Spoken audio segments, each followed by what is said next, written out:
பொய்கை நீதியிலே போற்றிய நமுதே என நினைந்து புகழ் தலை நகரிய உள்ளே ஆற்றுவனாக உடையவனே என்னை ஆவையின் கருளாயே ஆவையின் கருளாயே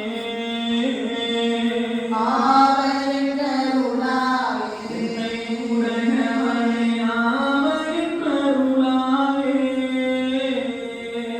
ஆவையின் கருளாயே என்னையும் உய்யக் கொண்டருளே என்னையும் உய்யக் கொண்டருளே என்னையும் உய்யக் கொண்டு அருளே என்னையும் உய்யக் கொண்டு அருளே